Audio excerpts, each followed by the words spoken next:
เจริญพรสบายดีตอนนี้ก็อยู่ที่ด่านง่อยเนาะวิวงามวิว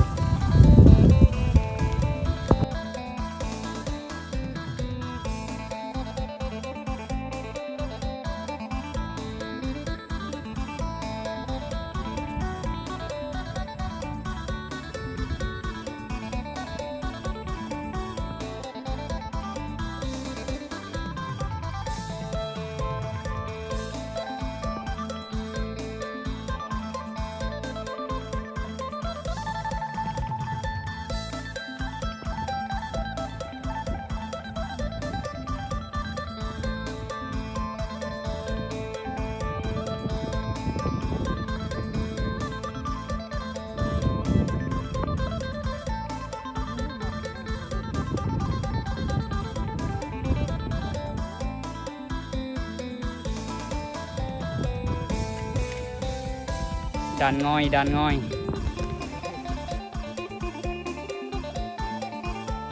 ดูด่านง่อยเมืองวิระบุรี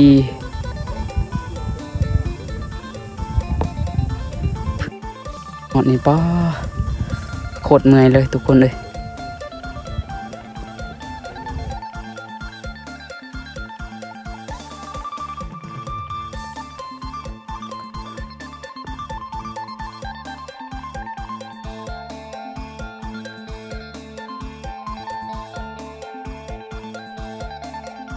นี่ก็กำลังไปอาบน้ำเนาะวิวงามงามงามครั้งแรกในชีวิต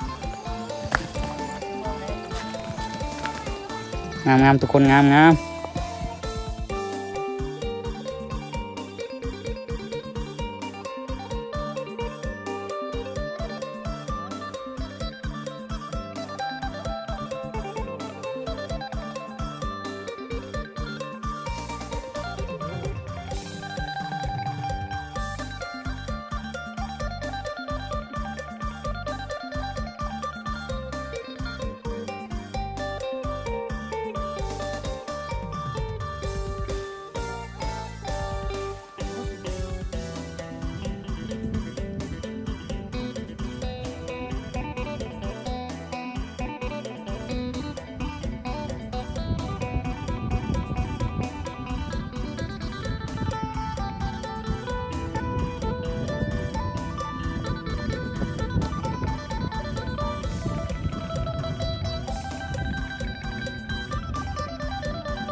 กล้องน้ำ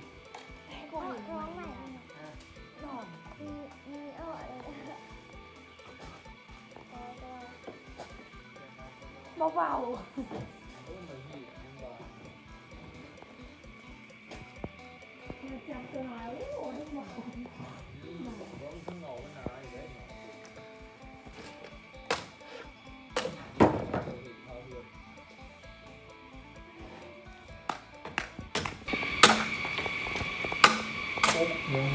คน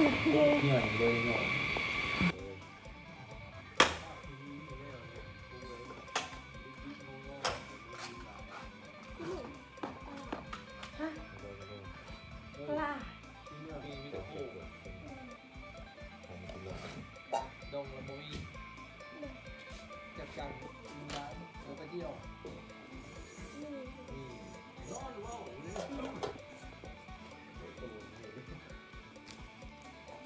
อาจารย์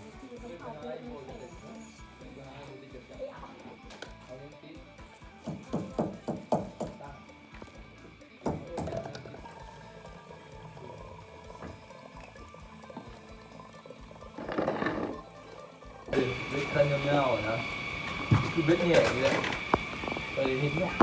คนนั้นเรื่องคือปั๊บ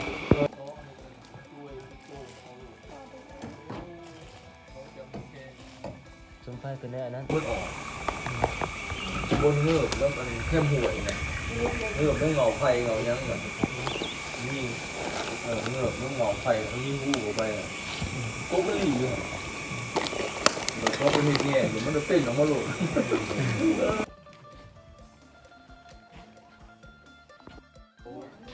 ถึ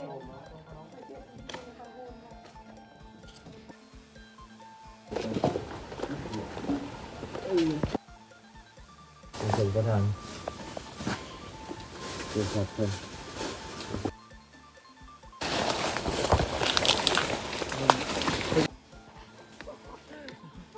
โอ้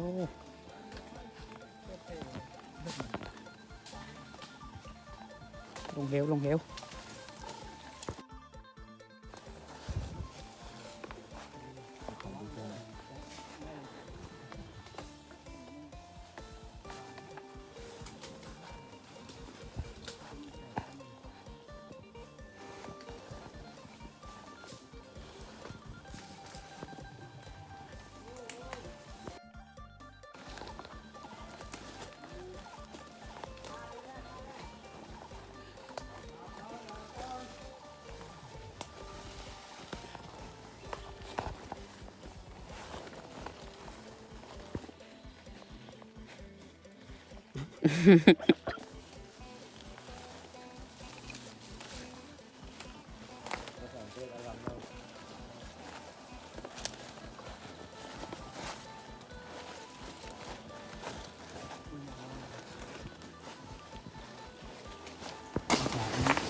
ไวก็ต้องไวครับ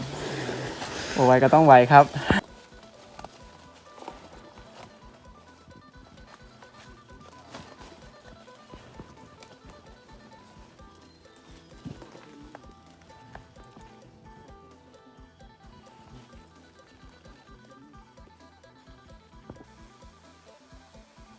ตอนนี้ก็ลงได้อีกภูหนึ่งแล้วเนาะลงมาด้านลุ่มเลยนี่โอ้เมื่อย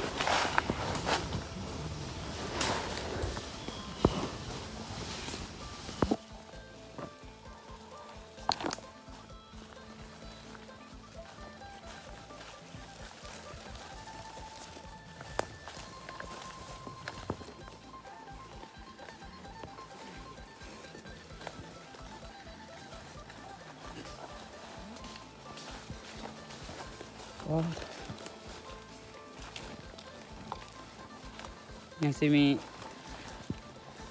ได้ปีนอีกแล้วนี่ ปีนนี่นะปีนลงตามมือ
โอ้